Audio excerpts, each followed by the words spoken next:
niba uri umuntu w'umunyabwenge wagakwiye kumenya kino kintu: igihe cya nyacyo cyo kuvuga n'igihe cya nyacyo cyo guceceka.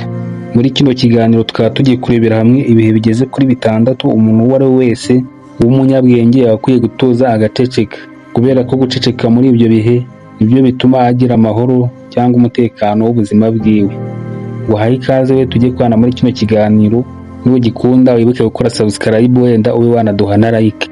Igihe cya mbere umunyabwenge agomba guceceka ni cya gihe nta bumenyi afite ku byo agiye kuvuga. Bivuze yuko ahari cya gihe nta bumenyi cyangwa amakuru ufite ku kintu ugiye kuba wavuga.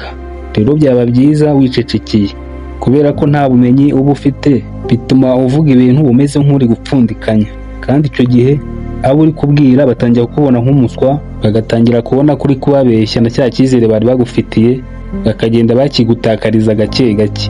Byaba byiza rero niba uzi ko nta kintu cyo kuvuga ufite, ibyo uri kuvuga nta makuru ubifiteho, byaba byiza wicecekeye, kuko hari n'ubwo ushobora kuvuga n'ibintu bishobora gukora ku buzima bwite bw'abantu, kuko nyine uri kubivuga ubeshya upfundikanya, ibyo bintu uvuze bikaba byagukurira ibibazo bikomeye. Umunyabwenge nyawe ashaka amakuru, akabanza agashaka ubumenyi ku byo ashaka kuganirizaho abantu. Nawe rero ujye umenya iki kintu nimba ushaka kuba umunyabwenge. Igihe cya kabiri umuntu aba agomba gutuza agaceceka ni igihe waganjwe n'uburakari. Bisobanuye yuko muri cya gihe uzaba wagize amarangamutima mabi nk'uburakari cyangwa umujinya, kiriya ni igihe cyiza cyo kuzajya utuza ugaceceka, kuko muri kiriya gihe benshi bagira umujinya bakavuga ibintu bishobora gukora ku marangamutima y'abandi cyangwa se bishobora gukomeretsa abandi, bakaza kubyicuza hanyuma. Hari n'igihe birenga no kuvuga, ahubwo bikaba byanajyanira no gushyira mu bikorwa. Ku muntu rero wishakira amahoro y'ubuzima bwiwe, muri cya gihe yarakaye aba agomba kugenza gakeya. Uburakari yagize abutewe n'ibintu runaka ntibumuyobore ngo abe yavuga n'ibyo atagakwiye kuvuga. Niba umuntu agutunganyije bikaba ari byo bitumye ugira ubwo burakari, ntabwo ari byiza ko wamusubiza, kuko ushobora kumusubiza ukaba wajya no muri gereza. Ubundi intwaro yawe ya mbere agakwiye kuba amaguru yawe, ukaba wamuhunga ukamuva iruhande, kuko iyo umuviye iruhande ushobora no kugaruka ubwo burakari bwashize, bigatuma iby'uburakari bwari buze kugukoresha bitakibaye. Rero ugomba kumva kandi ugasobanukirwa kino kintu. Igihe cya gatatu ugomba gutuza ugaceceka ni cya gihe uri ahantu wabisabwe. Aha ni nka cya gihe uzaba uri nk'ahantu runaka, uri mu bantu runaka, uri nko mu itsinda ry'abantu, muri mu nama, muri kungurana ibitekerezo, nk'igihe uri mu ishuri n'ahandi hagiye hatandukanye, ariko ugasanga aho uri muri abo bantu bagusabye guceceka.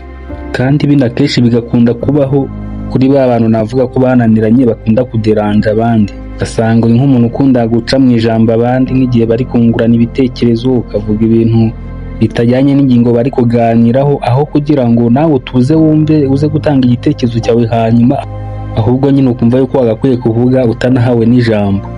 Icyo gihe rero ntabwo kikugaragaza nk'umuntu w'umunyabwenge, ahubwo bituma ba bandi batangira kujya bagusuzugura. Niyo mpamvu rero ugomba kwiyubahisha, ukajya ukontorora ururimi rwawe, ukajya uvuga ari uko wahawe ijambo. Igihe cya kane uba ugomba gutuza ugaceceka ni cya gihe amagambo yawe azaba ari mabi. Igihe wumva ko amagambo yawe usohora mu kanwa kawe atari meza, jya uhitamo kwicecekera, kubera yuko ntabwo buriya ari byiza kuvuga ibyo ubonye byose cyangwa se ibyo wumvise byose.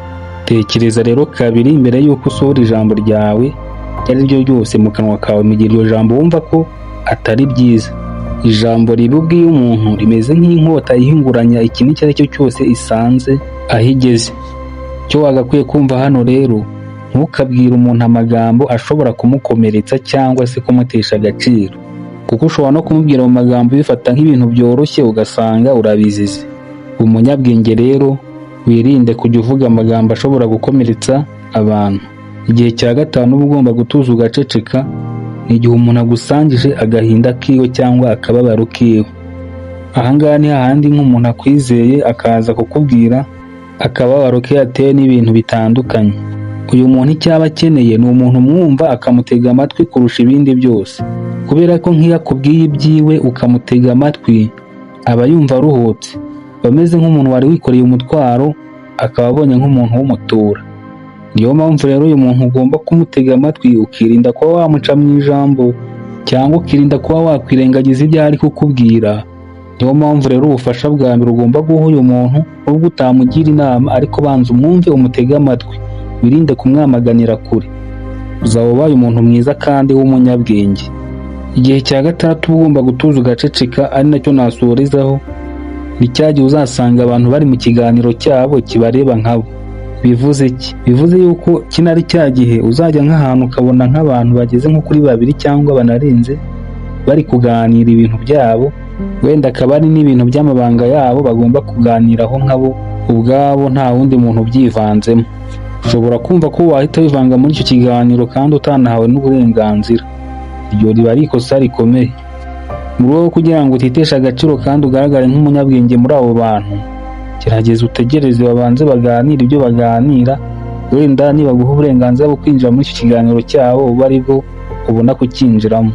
Niba hari n'uwo wari ukeneye muri abo bari kuganira, ukaba wanakwihangana ikiganiro cy'abo bantu kikaba cyabanza kikarangira.